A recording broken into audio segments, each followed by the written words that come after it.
Hurry up! Hi, I'm Jomo. And I'm Kyle. And you're watching Time Attack, the only video game show on the internet. And we have just 15 minutes to discuss P.N.03. Start the timer. Timer started. So, P.N.03 is a game for the GameCube. It's a third-person shooter. It stars Vanessa Schneider. Yeah, Jay Schneider. Is it Jay? I think it's like Jay. Homer J. Simpson? It could be. It could be. And she's been assigned to blow up a bunch of robots on some planet for the client. Yeah, and the robots are known as CAMs. CAMs. Yeah. Do they stand for something? Probably. But it doesn't really matter, does it? No. Well, and there's a little bit of backstory, and I might be misremembering. But Okay. I'm pretty sure the robots allegedly killed Vanessa's parents or something, and she has like a vendetta against them. Oh, I didn't get that sense. I think that's in there. I might be totally wrong. Yeah. Because it doesn't matter, because by the time you get to the end, there's a twist. Yes. And I don't want to give away the twist necessarily. Well, I guess we could, but it doesn't matter. But the interesting thing about the twist is I find the game basically has a setup, zero plot, and then a twist, which is like kind of interesting, involves cloning, maybe. Hint, hint. Yeah. And it's like, oh, that's kind of cool. I wish the game was more about that. Yeah. But maybe it doesn't matter because it's like clearly it's about the gameplay. It's a very arcade-like experience, I would say. Yeah, it's not really about the story at all. It's just enough to give you reason to, blow up all these robots and get combos and stuff like that. So, but it's enough where you're invested to continue to play. You do want to know the fact that the client is a mystery. Like they just call them the client. You don't see their face, and their interactions are very kind of vague. And it's like, oh, what's going on here? Like, who is this client? And you kind of find out. Yeah, I was actually expecting to read some kind of betrayal at the end, but it did seem like it might go that way. Yeah, it didn't. So I think we both had a similar experience with this game where we both like loaded up on normal. Yeah. And then got our butts kicked. Yeah. Yeah. Yeah. Normal in this mode, in this game, is hard mode, really. We've got both the impression that you have to start with easy and work your way up to playing normal or hard after you beat the game for the first time. Well, and I think it's like, it's not, I don't want to like mislead and say, oh, you have to do that. But I think like the game has such a learning curve to it that the first time you play, you're going to suck. Yeah. Because it's unlike... It's not what it... Like, when you look at gameplay footage, you expect it to play one way. You think it's going to be kind of fluid and organic in its movement, but it's very, like... It's almost like Resident Evil with tank controls. Like, it's not intuitive, but it's very responsive. So once you learn kind of the quirks of the controls, you get really good at them. Yeah.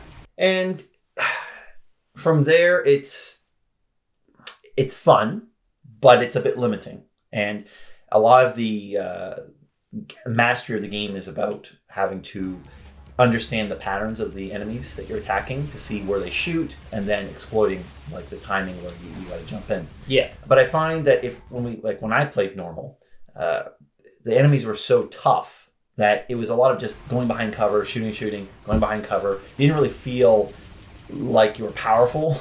It wasn't really exciting. It just felt like it was just. It wasn't even like.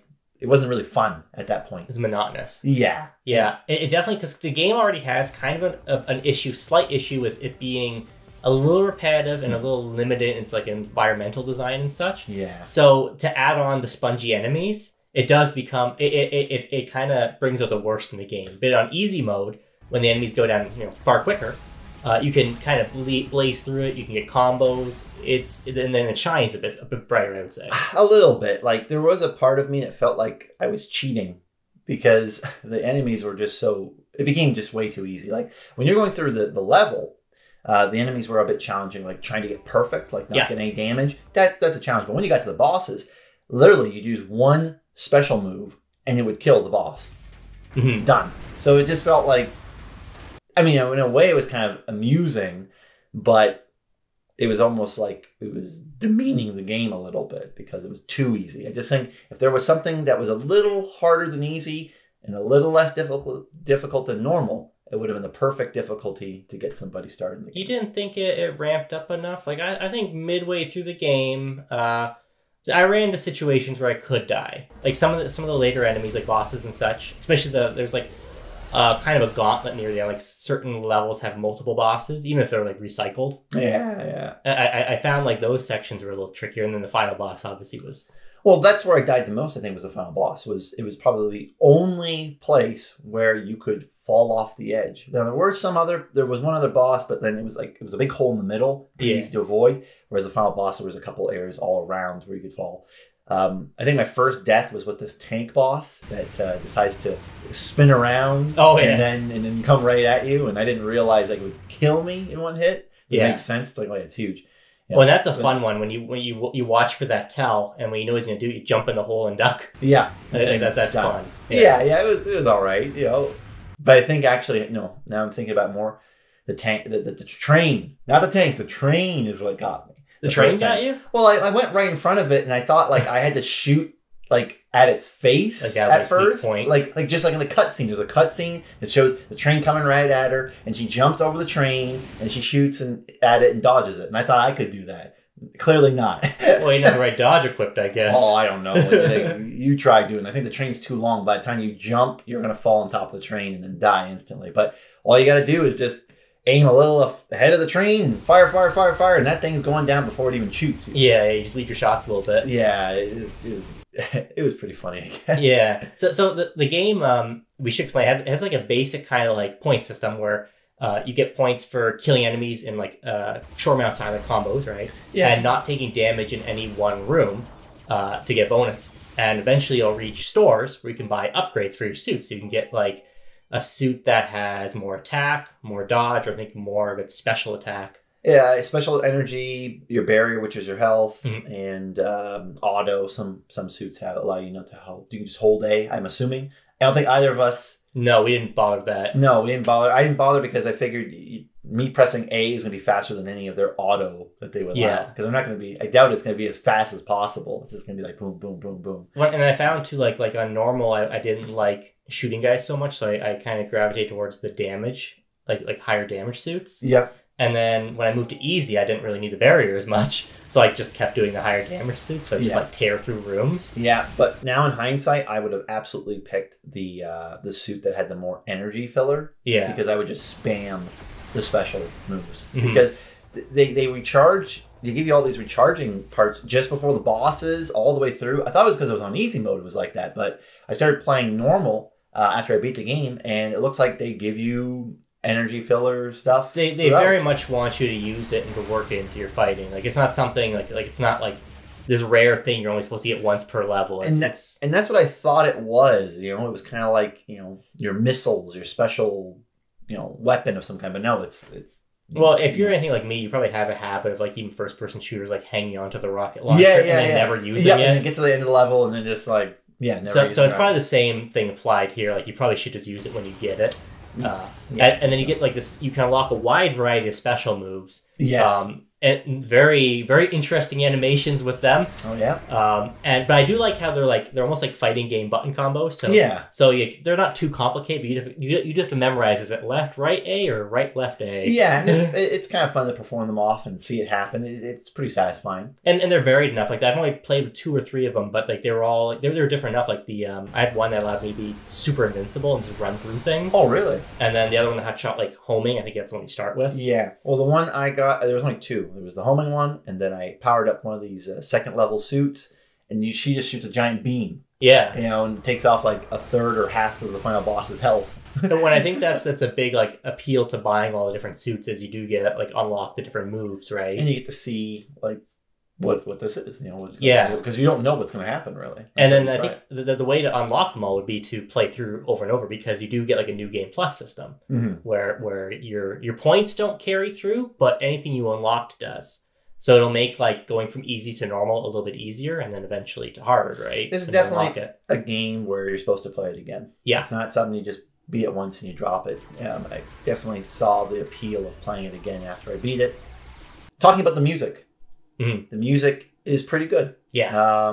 You know, very like trance-like with a little bit of electronic, you know. It's funny to see a lot of the similarities of other games that Capcom had made at around that time. Like, I could see a little bit of Beautiful Joe's music built in. I could see a little bit of animations from Resident Evil 4 built in with the character you play in P.N.03. So it was neat to see that developmental period and how they use their assets in different ways. Yeah, probably cost cutting a little bit. I did like just a little bit of research, and I heard this game was a little bit rushed. Yeah, which would explain why it's so short. And then usually when a game is short, the best thing to do to make your game not crap is to incentivize replay, which is they did a pretty good job of that.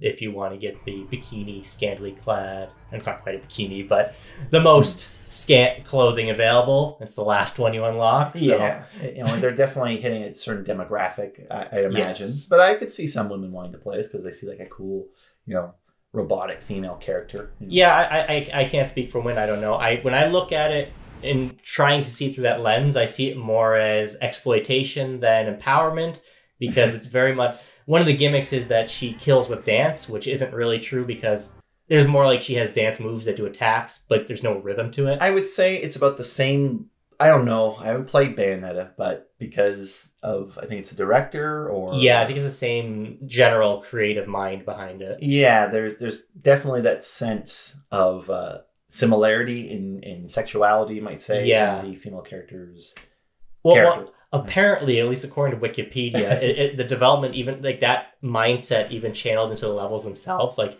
the environments are supposed to be feminine in a way, which I don't quite see. I see it's more just, again, the future, sleek, clean look. And it's aged well visually because of that. It's so simple. It may be possibly a little repetitive. Well, I'll give you one nitpick I had, definitely. There are some rooms that you go through, and every time you go through a room, it shows how many rooms you need to go through until you get to the end of the level. And there were some rooms where you just didn't do anything but dodge, like laser beams. I wish they would have given you some points for, maneuvering around things. That would have been a great time to do some quick time events. It's never a great time to do quick time events. That would be kind of cool. You go to a room and there's these laser beams coming out, and then you got to press Y really quick, and then it's real fast. Maybe there's only 4 buttons you'll need to press, but it was something a little different to add to the gameplay. I thought the laser beam rooms kind of did do that, because that's the only time you really do them. I never need to roll. I do duck sometimes in combat, but I never roll except in the laser beam rooms. And then the jumping, jumping's good in combat, though. Oh, definitely, because you'll have some homing missiles that are shot at you, and then you just jump at the right time, and the missiles kind of get thrown off. Jumping is the easiest way to dodge things, I found. You're able to kind of use the shoulder buttons to move left and right, and that's when you have cover, that's the best way to do it. But sometimes just enter a room, and some enemy you have no cover, some enemy's just shooting you missiles right off the bat. That got me on normal the first time, and then I quickly learned on easy. Oh, you just jump. And that's why I said there's a learning curve. Like if I went to start normal now, I'd probably do much better. Well, yeah, they don't do a great job of introducing the combat and making it easy for you, because the first level is this desert open area where you have all these enemies that can go behind you and around you, which never happen. And they're spawning everywhere from every direction too. They're not even there, and then they are. And you have turrets shooting. They're not much of a deal, but it seems like it's. I guess maybe they're trying to show it. I don't know. Maybe there's the sandbox where they developed the game first or something, and they thought, oh, this would be cool to. Well, it seems like storyline appropriate to show the character landing on this planet essentially, and then working her way into the facility, which was cool. There's no doubt that it was cool, but it was just difficult to get a hang of the combat. It could have been more there is a later level that's primarily outside, but it's more funneled like the hallways. Yeah. So something like that might have worked better to introduce you. Because my first thing when I dropped in that desert was, one, I got killed a lot by those things flying everywhere. But then I realized I could just use the palm shot to shoot turrets a mile away. Yeah. And then I could see their bullets slowly coming my way, walk away. You could know they're dead and start walking away because your hits are about to hit them, and they'll blow up. And their bullets are still coming. Yeah. Even after they're dead. Yeah, they're just so far away. And that never comes into play, I don't think, really anywhere else. That amount of distance. No. It's neat that's in the game. Well, there's a really cool room near the end of the level, the last level, where there's all these turrets mounted all over the walls. It kind of reminded me of Star Wars, The New Hope, where they got to go through the trench, and there's just tons and tons of fire happening. Yeah, it's pretty cool. There's at least 10 or 15 turrets shooting you at once, and you got to shoot them all individually. And I kind of thought that was a cool room. That kind of stood out for me. It didn't stand out for me because I don't remember it. You'll have to look at the footage, man, because that's a pretty cool part. I remember the one of the rooms I didn't like was there's like a system where certain doors are locked until you kill the enemies, which is like pretty standard video game fare. Not every hallway's like that, but there's a couple rooms. And there was one with like tons of crates and turrets and things in it. And it was almost like a maze. And I spent so long in that room because there's like one enemy left to kill. Is the one where those... Oh. I guess that's it. Yeah. Well, thanks for watching this episode of Time Attack on YouTube.